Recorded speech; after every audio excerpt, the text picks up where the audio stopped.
Alright, so good day everyone. This is Boss A again of Sikap Music Studio. Hope everything is fine and okay kayo kung nasan man kayo. Again, welcome for our latest episode, for today's episode of Meet the Band podcast here in Sikap Music Studio. And again, the goal of this podcast is to introduce and maipakilala at ma-share natin yung mga local artists natin na magagaling at gagaling pa for sure. So today we have one of the bands na talagang malapit sa puso ko personally, at saka bandang nakita ko sila sa first gig nila, talagang I was blown away because these guys have talent and that character on stage. So di na natin papatagalin pa. For today's episode we have Neverett. Hi guys. Hi there, hi Boss A. Hi guys. Kamusta kayo? How's being the guest of the podcast? Sarap po, masaya. Ganun. Natanggap kami sa audition. Isang privilege po ito na masama sa podcast niya. Ayan. Alright, so kamusta naman kayo today? Like, may okay lang ba yung biyahe nyo? Goods lang? Saks lang? Nakatulog ba kayo? Wala pang tulog, galing school. Para masama ang loob mo, Jerry ka. Hindi naman. Si Ralden di natutulog. So sobrang excited po. Excited ako eh. Hindi Actually ba guys, natutulog? recording namin. Yes, sir. Neverett in the house, yo. So yeah, Hey. guys, just for our audience out there, introduce nyo yung band nyo and then yung each of the members and kung ano yung role nyo in the band. Go, Ralvin. Hey guys, we are Neverett. Nabuo kami this year lang, March, ganun. Pero nagpa-practice na kami dito sa Sikap Music Studio ng mga January. And ako nga pala yung vocalista and Ako si Santi, lead guitars of Neverett. Ako si Neo Jacob and ako yung bassist. Okay. Drums sa Neverett. Alright, nice one. Welcome again guys to the podcast. So, syempre, saan pa ba magsisimula kundi sa simula? Kwento nyo naman sa amin tsaka sa mga audience, paano nag-start yung Neverett? okay, Neverett. Kasi sa pagkakaalala ko, 'di ba? Mga way back January or before pa yata last year, kasi dati gusto. May banda kami before ni Jerry, which is Sunset Drive. Shoutout sa mga namin kabanda. Yeah, Sunset Drive. Gusto namin mag-jam ni Jerry kaso hindi available yung iba. So, nagsama si Jerry ng mga, sabi niya, may... I think, si Neo yung nasabihan ko nun. Tsaka si Ivan.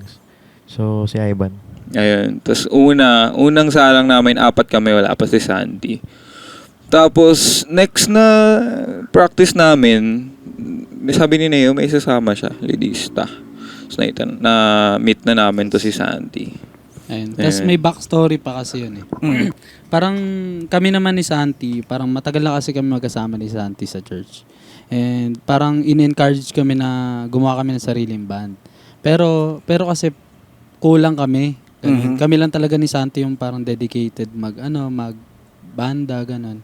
And nung ako ni Elec, natatanda ko sa court yun eh. Oo. Sa court sa amin, sa Sampalocan.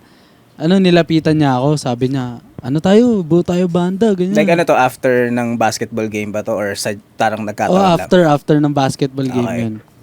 Tapos sabi niya, buo tayo banda nila Ralden. Si Ralden kasi kilala ko, nakaka-schoolmate ko. Ganon. Shout out to STI ba? Hindi, Tama? Sacred Heart. Sacred Heart. Yan, shout out sa mga taga-Sakre. Tapos, sabi ko, sige lang, ganon. Una nun, parang payag lang ako kasi parang jam, ganon, jamming, ganon. May makilala naman na kasi ko sa mga ibang banda na nagigigs. Kaya sabi ko sa kanila, kaya natin makakuha ng mga gigs, ganon. And, ayun, simula nun, parang nakapag-jam kami. Tapos, sinama ko si Santi. Una, mahihain talaga si Santi, hindi nagsasalita eh. Totoo ba yun? Mahihain ka talaga? Medyo mahiya. Medyo mahihain. Then from there? Tapos, from there, parang, ayun, simula nung isang practice namin, isang jam, parang nag-click na eh. Ganun. Yung current lineup na ng Neverett? Current lineup na to. Kasi si Ivan, alam ko busy siya. Yung isa naming gitarista. So, naging main lead namin si Santi. Tapos, ayun, sobrang click na nagulat yeah, ako. naalala ko kasi before nung nag-rehearse kayo, hindi pa si Santi yung Hindi pa si nagigitara Santi. nun No. eh, no? Oh. So that's around, March? March. No? Okay. Then from there, nag-jam kayo. Tapos, Nag-jam, may magic. Magic, sobrang lupit eh. Parang parang magkakapatid, ganun. Parang magkakapatid kasi sobrang in-sync namin, ganun. And, ayun, sobrang lupit lang na nabuo kami. Bakit Nevereth? Ayun, Raden, bakit go. nga ba? Neverett. Actually, nung una, Yung una yung nakakatawa eh. Sige, so hindi pa yung Nevereth talaga Hindi yung pa, name. hindi pa. Okay, sige. hindi pa siya Neverett eh. Actually, ano siya? Metlamine. Ano siya? Hindi kasi Very katapos... interesting yung name, Last, yung unang name. Last year kasi, kakatapos ko lang yung series sa Netflix ng Breaking Bad. So, kung familiar kayo dun sa droga na binibenta ni Heisenberg. Ano siya? Methamphetamine talaga siya. Pero parang di bagay. Pero parang ingredient siya para makabuo ng methamphetamines na metlamine. Okay ito, parang Catchy. Oo, catchy. Kasi wala pa kaming pagkada magpa-practice kasi dito sa Sikap Music Studio, guys. Pipicturean kayo niyan ni Boss A. You know the drill. Tinuro ah. Tapos ipopost sa syempre, pag ipopost sa page, kailangan ng band name. Wala kaming maisip na band name pag tinatanong kami. So, Brookside pag-uwi Drive. ko, unang nilagay ni, Boss A, Brookside Drive. Kasi wala kayong mabigay nun, di ba? Wala. Parang Wala katuwaan kaming lang. bigay. Pero ayun, after nun, wala, parang, siya, hindi ako komportable na ganun yung pangalan. Tapos, Parang tabu, no? oo. Tapos pag-uwi ko, laro ako. May nilalaro akong mobile game, Cabal Mobile. Yeah. Heroes of Neverett. Heroes of Neverett. So, Neverett, parang siya, fictional city or town? Hindi, siya wait lang. Muna, sa simula? Neverett. Ang ganda pa yung ganito. Kaso, pag sinabi ko Neverett, pag tinanong kami, pag tinanong kami, ano ibig sabihin ng Neverett? Ito sinearch ko sa Google. Sinearch ko sa Google kung may meaning yung Neverett. May meaning naman siya, nalimutan ko lang. Pero, Actually, nung tinanong to, search na lang. ang meaning talaga nung Neverett kasi Okay. ginugol ko din. Wala rin nung idea bakit Neverett nga. Ayun. Pero parang ang sabi doon, Shoutout dun sa mga banda na hindi alam kung yung meaning ng banding nila. Marami yan. Bali, ito yung meaning. Ang meaning nun, darkness. Ganun. Oh, Uy. okay. Parang absence of color, ganun. Basta anything na black. Parang anything na walang Ganun. color. Walang color. Walang absence. Pero dapat nasa light. Joke lang. So, interestingly, just kumbaga na-capture lang yung interest mo nung name na yon, pero yes. kumbaga yun na yun, you ride with it na. Ganda yan. Pumayag naman yung mga kabanda, syempre. Opo, kaysa po Metlamin eh. Controversial ang datingan nung una. Opo. So yun, you have the name na when you started, pero kwento rin kayo, ano yung influence nyo as a band? Isa-isa ba? Oh yeah, individually pala.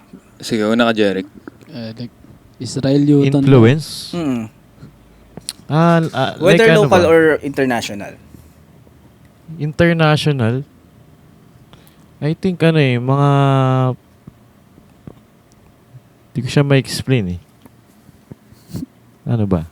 Local. Mhm. Local na lang. Go lang. Kasi, siyempre, doon tayo sa mga legends.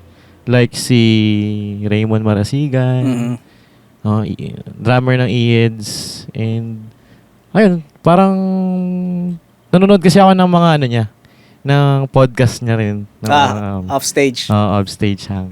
So, yun, marami akong natututunan and sa mga vlogs, marami akong nalalaman pa as a drummer. Kasi naniniwala ako na pag nagse-search ako ng ibang mga drummer na talagang sikat, Mhm. parang nakakuha ako ng knowledge. So, ayun. Ayun yung naging... Tama ba? Inspiration?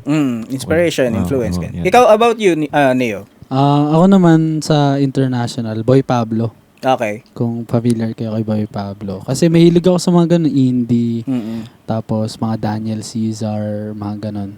Mahilig talaga ako sa mga ganun. Tapos sa local naman, nag-start talaga ako sa Four of Spades eh. Ganun. Napagitara ako. Dati talaga gitarista ako. Napakagaling ng mga bata nun. No? Parang hindi sila 4-piece eh. Oo, po solid. Grabe. Yung paggawa nila ng trucks, ganun. Parang doon pa lang na, na bighani ba, ganun, sa For Us page. Tapos, ayun. Ayun lang siguro. Ikaw, Santi. Mamaya ka na, Ralden. Ikaw, Santi. Siguro international muna. Siguro genre muna. Fan kasi ako ng mga yacht rock, ganyan. Mhm. Yan.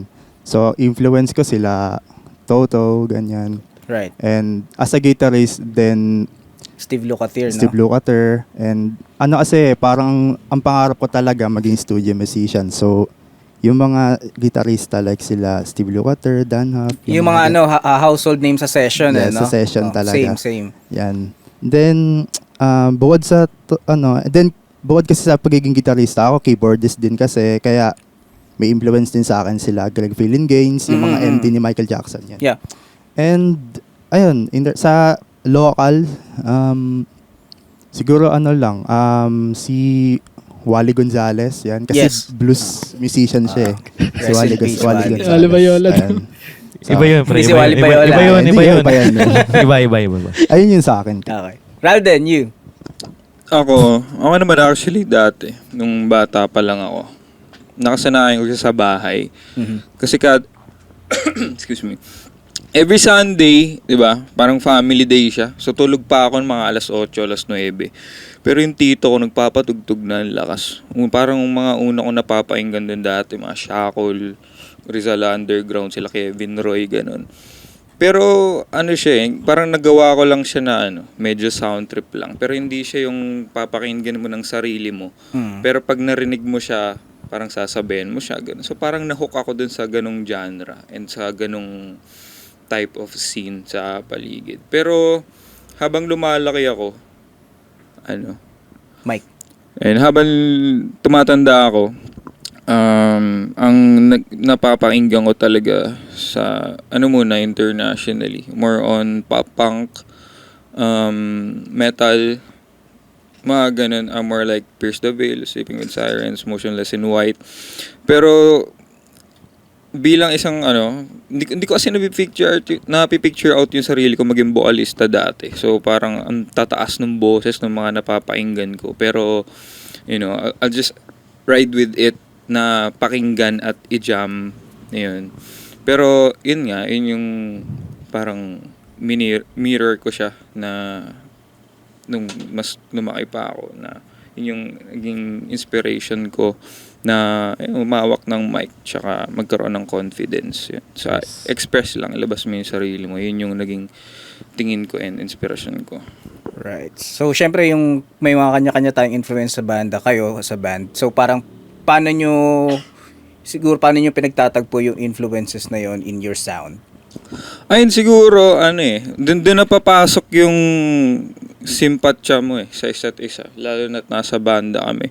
Hindi lang naman kasi to simpleng pagkakaibigan. Kumbaga, andito tayo sa banda para, syempre dati hindi naman kami talaga ganun ka-committed. Parang gusto lang talaga namin mag-jam.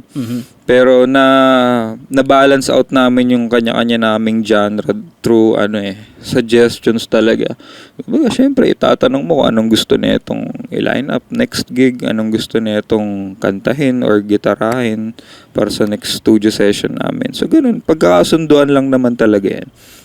So yan, sige, banda, jamming, syempre dadating tayo sa songwriting. Syempre hindi naman pwedeng puro cover lang. Kayo, kamusta kayo? Kwentuhan nyo kami. Give us an insight paano yung songwriting process nyo as a band. Kasi you guys have your your original music na.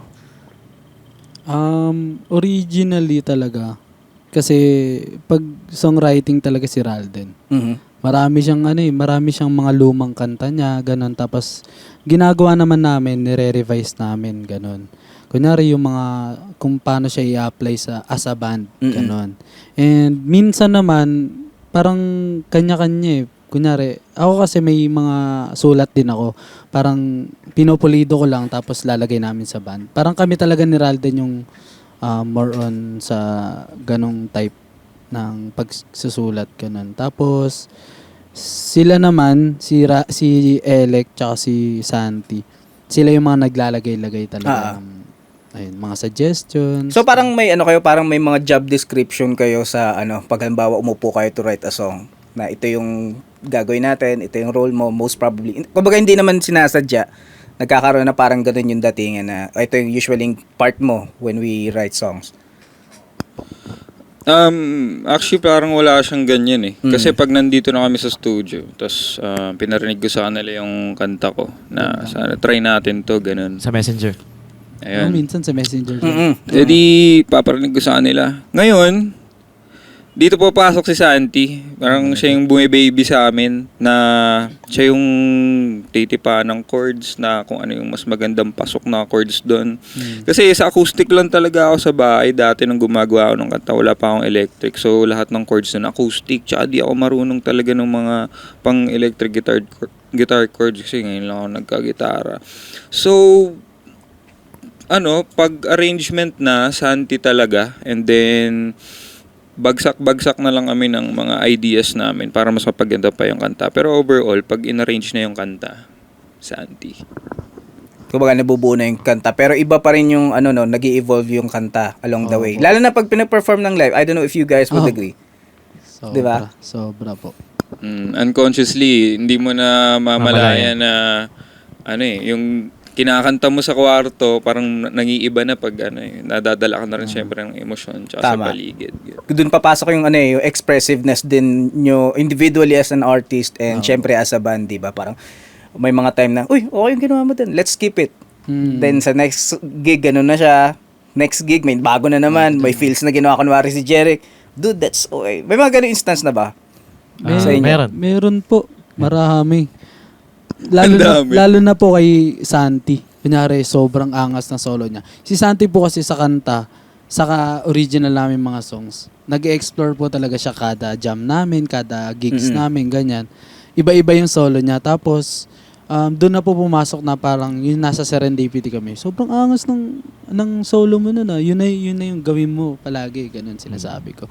And lalo na kay Elec, sa mga palo sa drums, ganyan. Yung mga halftime namin, mga bagsakan, ganun.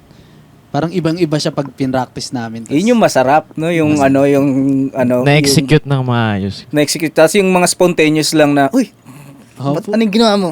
Lapit na na. Yung kinalimutan ni Raldan yung lyrics. Parang ganun. Hindi, joke lang. Hindi nangyayari yun, yung mga ganun, yung mga nakakalimutang lyrics, mga sintonadong lead, feels usually sa drums. Yeah. So yun, usapan tayo kasi you guys do live gigs, right? You do live gigs na. Meron ba kayong tigisa lang, best at saka worst gig? Ayoko na alalahanin. Sino Ikaw mo. Ay, sino ba mag-explain? Isa-isa kami? Oh, sige. Ikaw muna. Ganun ulit. Para sa akin yung Let's start with the best. The best. the best. I think yung Serendipity. Kasi isa rin din yung sa na-execute naman namin ng Set. yung set. Pero iba pa rin talaga yung yung nangyari after kasi merong Oxy na nakaantabay. Shoutout. So shoutout sa mga kuya na diyan. Let's go. So ayun talaga yung tumatak sa isip ko na hindi lang talaga siya about tugtog, about rin siya, about relationships sa other bands. So, ayun, para sa akin, ayun yung the best feeling. Kasi, nakikita ko si Ralden, sabi niya, pre, nag-gain ko na yung confidence ko, pre. Umiyak si Umano Raldan. na. Umiyak. Umiyak For pa siya. real? Umiyak.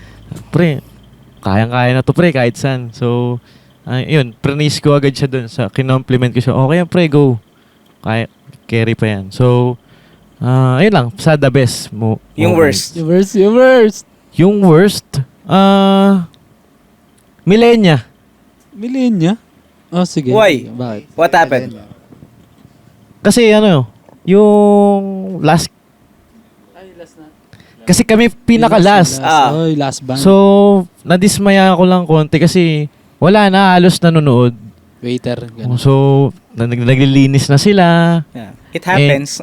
Naglilinis na, wala nang, sabi pa nila, yung mga other bands nagsasabi, supportahan natin yung ibang mga hanggang matapos to. Support Pagtapos natin, ng tapos- set nila, uwi na sila. Wala. So, Gusto ko mag-name drop pero wag na. Wag na. So, meron pa. Kumbaga Isa yung... lang. Hindi, millennia pa rin. Millennium. Yung sa worst kasi, yung walang hi-hats during that time. Sira. Puro wasak-wasak yung hi-hats dun sa millennia. So, ang nangyari... Yung in-house na kit nila. Oo. So, nataranta ako, nagpanik ako. Pre, paano ako makakairam nito?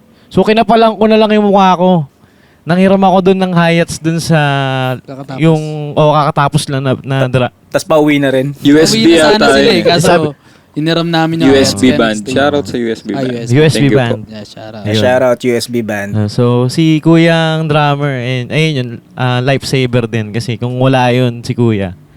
So, another na naman, worse na naman talaga. So, ayun lang sa akin, sa millennia. Ikaw, Kasi- Neo, anong ano mo? Let's start with the best. Yung the best talaga sa akin is yung Serendipity.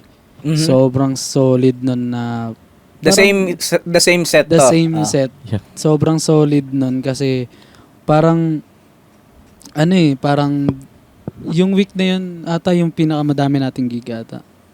Parang sunod. Nalala ko yung Lagari yung poster nyo nun eh. Nagari kami na sobra. May sakit pa yata ako nun eh. Yun, may sakit pa siya nun. Tapos sobrang solid nun kasi ang ganda ng set namin as in pulido siya na kahit isang mali ata wala eh. Meron ganun siya naman. kanina. May mali naman. Di lang siguro natin pansin. Hindi natin pansin. Dala Pero ng Nakuha niyo yung tunog nyo. Nakuha namin talaga parang yun yung pinaka the best na tunog ganun. And kasama pa dun yung Oxy talaga na sobrang laking Sino tulong. Oxy na yan? Sino Sino ba yan? ba kasi yung mga yan na yan? Okay, Pasok worst. kayo, joke lang. Pero wait lang, di pa tapos. Sige. Pero Sorry. yun kasi sa Oxy, sobrang solid kasi nabubus nila yung confidence namin talaga. Parang Oxy. napapatalon na kami, napapagalaw kasi parang di kami sanay gumalaw eh. Parang mayayain kami sa stage. Shoutout sa banda ko, Oxy. Pero last ano rin tayo no? Last performer. Last band rin kami nun. Last band din kayo nun. Last- second to the last yata second kayo to the nun. Second to the last last. ba? Second to the last. Okay. Sobrang solid kasi halos lahat naki-jam sa amin, ganun. And ayun, kinikilabutan ako nun habang tumutugtog ako eh. Iba yung sarap pagka na may involvement. Oo po, no? iba yung nabibigay niyang saya sa akin. De, joke lang. Ah. Tapos yung worst ko naman, first gig namin. Saan to? Serendipity rin. Hindi ko makalimutan. Parang pag napapaginip ako, binabangungot ako eh. Kasi first gig namin. Tapos, kabado kami lahat. Boy Pablo.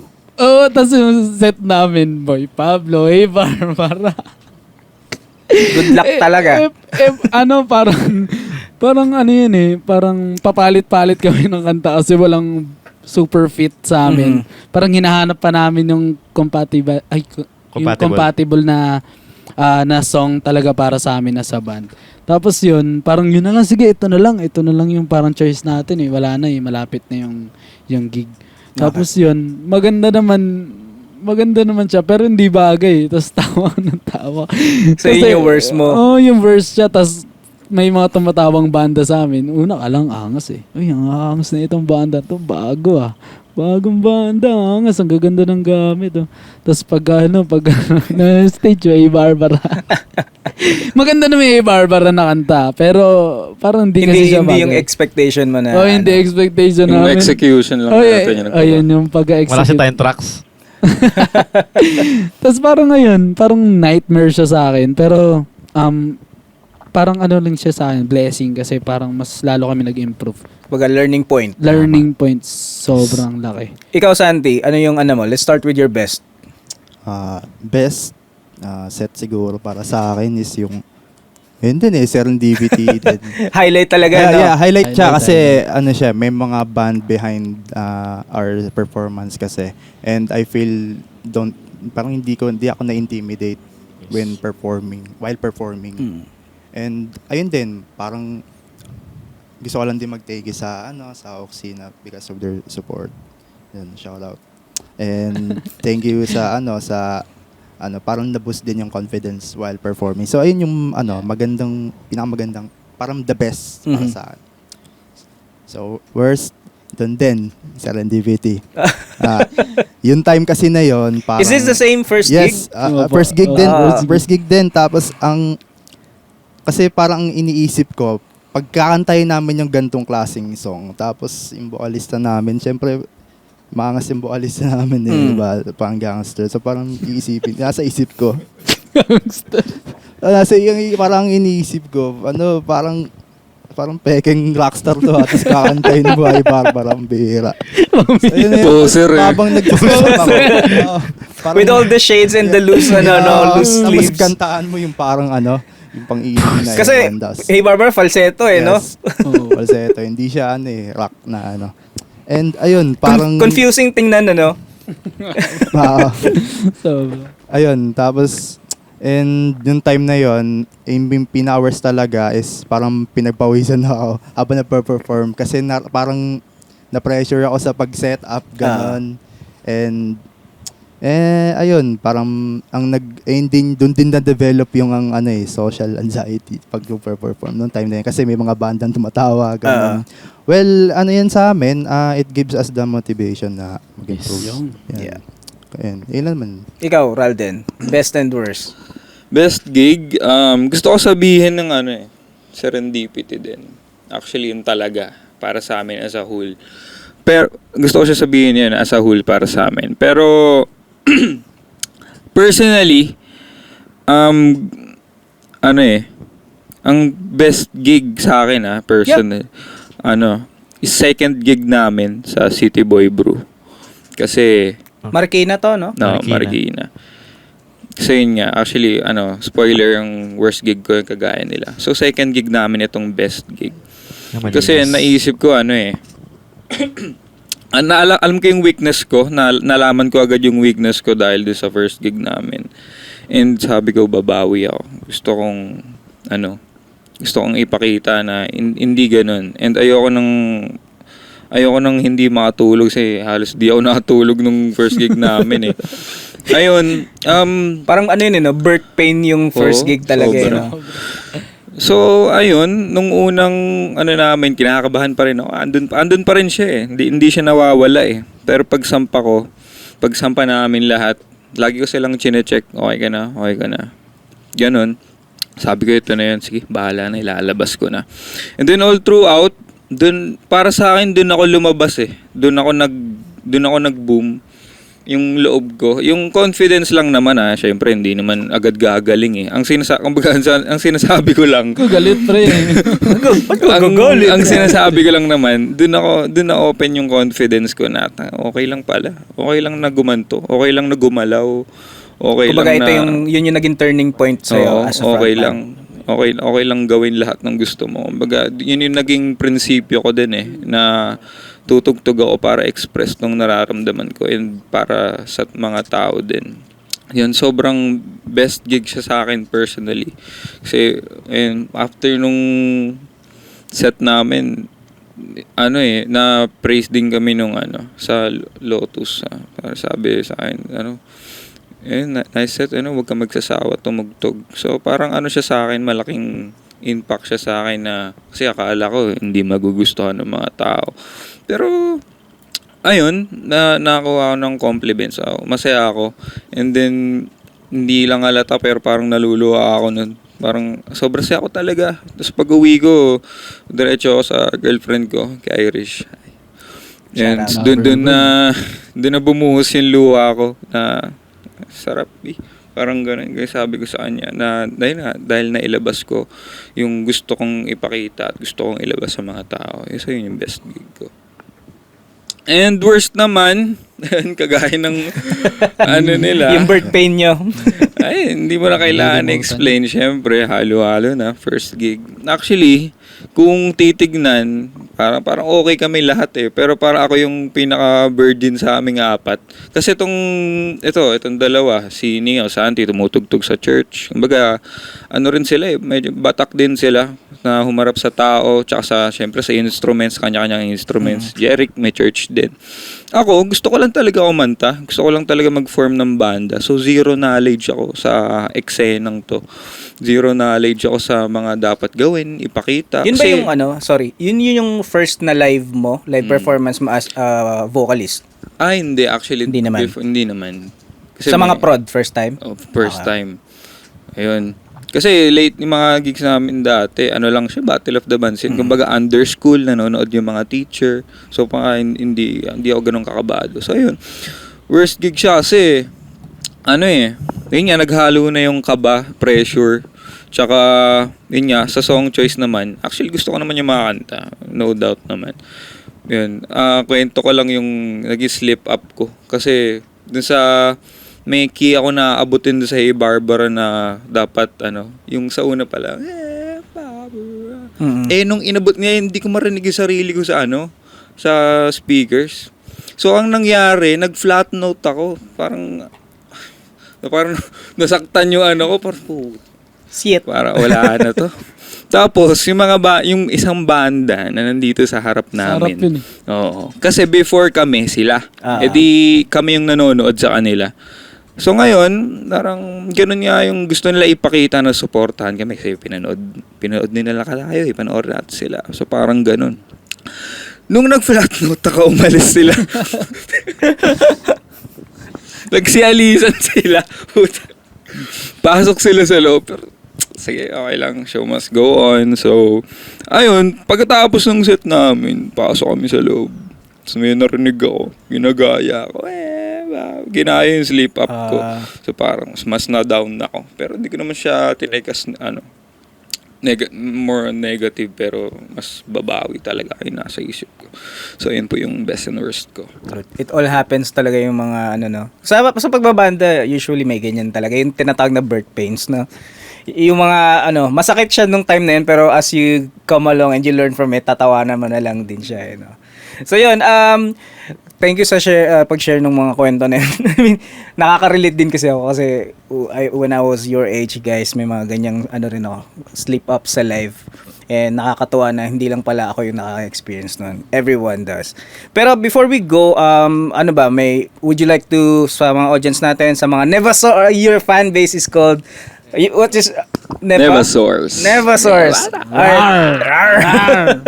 Okay, sa audience natin and then sa mga Nevasaurs na tuning in, promote nyo guys, any upcoming gig, projects, or any big thing happening soon. Ayun, para sa mga Nevasaurs, kung meron man. Yun. May gig tayo sa August 23, sa Millenia kami. And then August 24, actually back-to-back gig siya. Magsunod na araw. August 24, nasa Cainta kami for Battle of the Bands naman.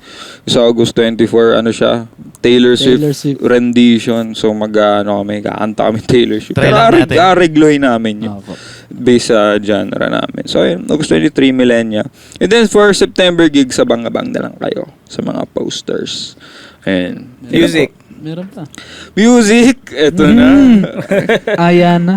Abangan nyo guys, i-release namin yung isang pinakaunang kanta na naareglo namin, which is yung Mariposa. Ilalabas namin yan sa hopefully sa Spotify, YouTube, at sa mga iba pang streaming platforms dyan sa tabi-tabi. Sana gustuhan nyo. Alright guys, so that's any message sa iba? Shoutout mo. Shoutout nyo. Shoutout. Yung bebe ko. Hindi, joke. Ako wala. Shoutout sa mama ko. Mama. So yeah, before we go, any message before we go? Siguro sa mga banda na starting pa lang rin ganon, and sa mga matagal na sa band, sana mag-improve pa tayo, mas isik natin yung improvements sa bawat isa, hindi lang as a band ganon.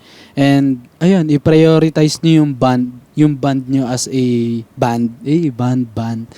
And ayun, doon kayo mas mag-grow And ayun lang, thank you guys. Sana supportahan niyo po kami.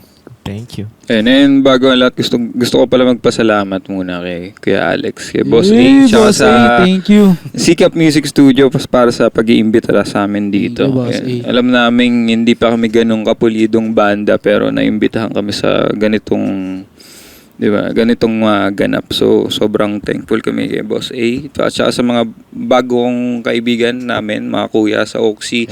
Shoutout sa mga members ng Oxy dyan. Social media, where can they find you guys, connect with you? Ayun, sa Facebook, meron kaming Facebook. Search nyo lang Nevareth. And sa Instagram namin, Nevareth Official. Meron din kaming TikTok. Nevareth PH. And then, kaagawa ko lang ng YouTube kanina. Search nyo na lang Nevareth Official. Tapos soon, Spotify, Soon, YouTube. Spotify. Spotify. Is brought to you by... Alright guys, I really had fun kwentuhan with you guys. Ang saya sa inyo. Ang kukulit nyo sa inyo kasama sa podcast na Santi yung pinamulit. Alright, so yeah, so another episode is completed na naman with our friend Nevareth. Sasabihin ko sana Nevasource. Nevareth for today's episode of Meet the Band Podcast. Again, guys, thank you so much for watching and abangan nyo, susunod may mga bagong band na pa tayo susuportahan for this episode. Guys, thank you. Thank you so much. Bye.